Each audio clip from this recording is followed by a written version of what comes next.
चलो ना आप, वहाँ पर भी हमारा ख्याल रखेंगी ना आप? हाँ हाँ मेरे बच्चों। फिर नकुल और श्वेता उन 9 छोटी बच्चियों को अपने किराए वाले घर में ले जाते हैं, जहाँ की सफाई करके श्वेता उन्हें अच्छी जगह पर बिठाती है। माँ बहुत जोरों से भूख लगी है माँ, हम सबको खाना खिला दीजिए। हाँ माँ खिला दीजिए ना। मैं माँ शब्द सुनकर होश में ही नहीं हूँ। समझ नहीं आ रहा क्या करूँ।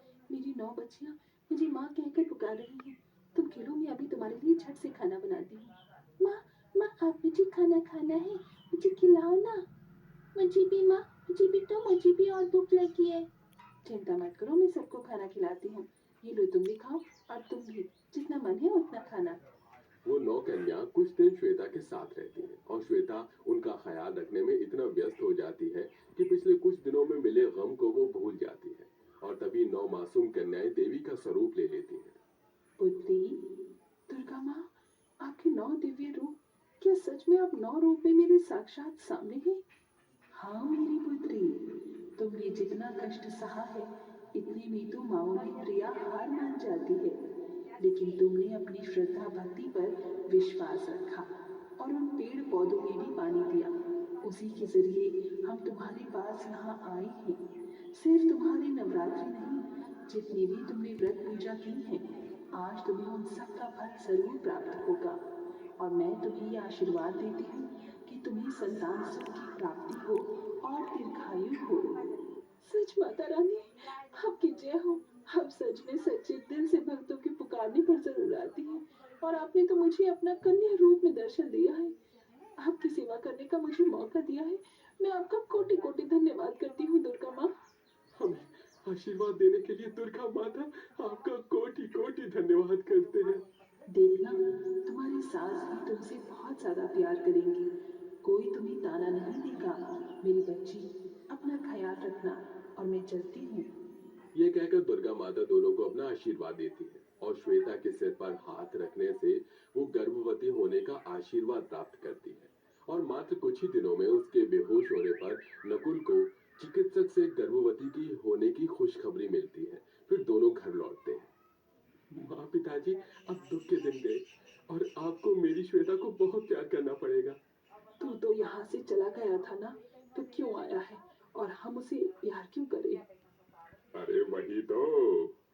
क्योंकि माँ जी, पापा जी, आप दोनों दादा दादी बनने वाले हैं। माता रानी के आशीर्वाद से मेरी गोद भर गई है और हम माता पिता बन गए हैं। कुछ ही समय में आप दोनों अपने हाथ से एक छोटी सी, एक नहीं 2 छोटे बच्चों को खिला रहे होंगे। हाँ, क्योंकि 2 जुड़वा बच्चों की माँ बनने वाली है। क्या सच में?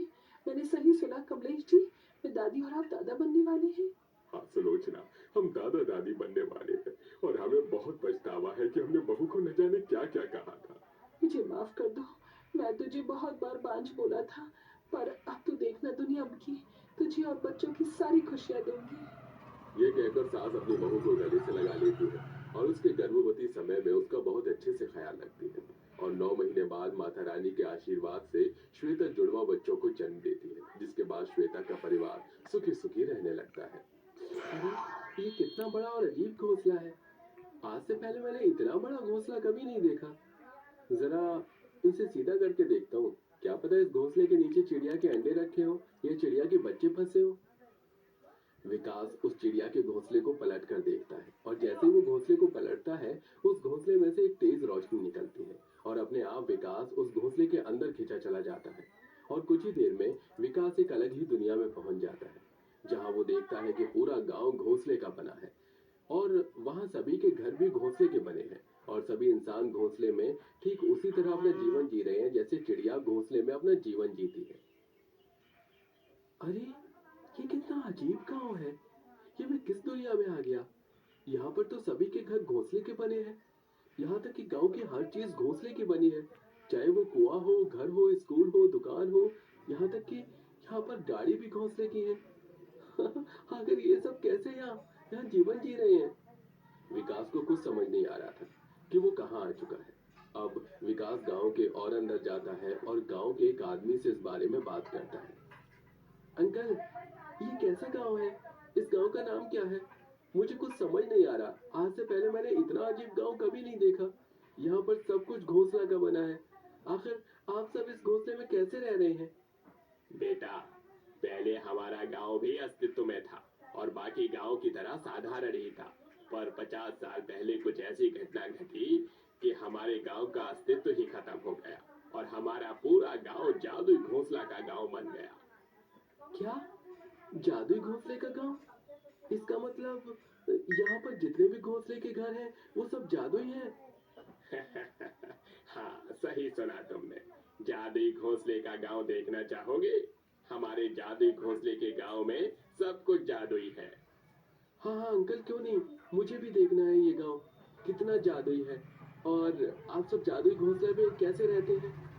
विकास के कहने पर वो आदमी विकास को अपने साथ अपने जादुई घोंसले के घर में ले जाता है। अब जैसे ही विकास उस घोंसले में ले जाता है वो देखता है कि वो किसी सुंदर से घर में है। ये देख विकास की आंखें फटी की फटी रह जाती हैं और विकास उस आदमी से कहता है, ये कैसे हो सकता है? अभी तो आपका घर घोंसला का था और मेरे अंदर आते ये घोंसला का घर इसे घर में कैसे बदल गया?